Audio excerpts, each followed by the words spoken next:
સંસ્કારી નગરી વડોદરામાંથી આજે એક એવી ઘટના બને છે કે જે સાંભળતા તમારા રૂવાડા ઊભા થઈ જશે। વડોદરામાં આજે એક ઘટના બને છે જ્યાં જાહેરમાં મહિલાઓને ચોરીનો આરોપ મૂકીને ઢોર માર મારવામાં આવે છે। ના માત્ર આટલું જ પણ કહેવાય રહ્યું છે કે આ ઘટના બની ત્યારે મહિલાઓએ પોતાના વસ્ત્રો ફાડીને ડ્રામા કર્યો હતો, જે જોતા આસપાસમાં લોકોના ટોળે ટોળા વળી ગયા હતા। મહત્વનું છે કે આનો એક વિડીયો પણ સોશિયલ મીડિયામાં હાલ વાયરલ થઈ રહ્યો છે।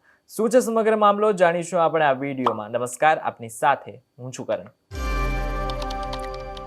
કથિત રીતે શહેરના કારેલીબાગ વિસ્તારમાં આવેલી એક લોન્ડ્રીની દુકાનમાં 4 યુવતી ગ્રાહક બનીને જાય છે અને મોકો મળતા જ લોન્ડ્રીની દુકાનના ગલ્લામાંથી રોકડ રકમની ચોરી કરે છે। આ દરમિયાન લોન્ડ્રીની દુકાનમાં કામ કરનાર યુવાન યુવતીઓને ચોરી કરતા જોઈ ચીસો પાડવાનું શરૂ કરે છે। જોકે ત્યાંથી તરત જ 4 યુવતીઓ ભાગી જાય છે। આ બાદ ગુસ્સામાં ટોળું તેનો પીછો કરે છે। લોકોને પીછો કરતા જોઈને ગભરાઈ ગયેલી 4 યુવતીઓ ફટાફટ પોતાના કપડાં કાઢીને રોડ પર બેસીને તમાશો કરે છે। જોકે રોષે ભરાયેલા સ્થાનિક લોકોએ 4 યુવતીને ઢોર માર માર્યો હતો। ત્યારબાદ આ ઘટના સ્થળ પર પોલીસ પહોંચે છે અને 4 યુવતીઓની અટકાયત કરીને પોલીસ સ્ટેશને લઈ જાય છે, જ્યાં તેને પ્રાથમિક સારવાર આપવામાં આવી હતી। ત્યારે પ્રશ્ન એ થઈ રહ્યો છે કે જે જગ્યાએ ઘટના બની તે વિસ્તાર ધમધમતો વિસ્તાર છે, પણ કોઈએ ટોળાને રોક્યું નહીં। આની સાથે સાથે લોકોએ નિવસ્ત્ર મહિલાઓની મદદ પણ ના કરી। ત્યારે આનો એક વિડીયો પણ હાલ સોશિયલ મીડિયામાં વાયરલ થઈ રહ્યો છે। આ વિડીયો એટલો સંવેદનશીલ છે કે અમે તમને બતાવી પણ નથી શકતા।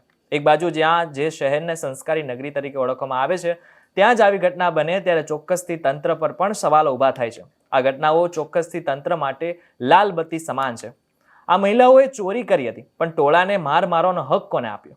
જે રીતના દ્રશ્યો સામે આવ્યા તે પરથી સમજી શકાય છે કે ટોળાએ મહિલાઓને દોડાવીને માર માર્યો હતો। પણ શરમની વાત તો એ છે કે આ ઘટનાની આસપાસ ઘણી બધી બીજી મહિલાઓ પણ હતી, પણ તેમને પણ રોકવાનું યોગ્ય ન લાગે। ત્યારે હવે પોલીસે જે દુકાનમાંથી કથિત રીતે ચોરી કરી હતી તે દુકાનવાળાને બોલાવીને પૂછપરછ હાથ ધરી શકે છે। બની શકે કે દુકાનમાં કે દુકાનના આસપાસ લાગેલા સીસીટીવી કેમેરા પરથી સત્ય શું છે તે બહાર આવશે। ત્યારે આ બાબતે તમારું શું કહેવું છે અમને કોમેન્ટ કરીને ચોક્કસથી કહેજો। વિડીયો થકી તમને કોઈ માહિતી મળી હોય તો વિડીયોને લાઈક અને શેર જરૂરથી કરજો તથા આવા જ સમાચારો માટે અમારી ચેનલ નિર્ભય ન્યૂઝને સબસ્ક્રાઇબ કરવાનું ભૂલશો નહીં। આભાર।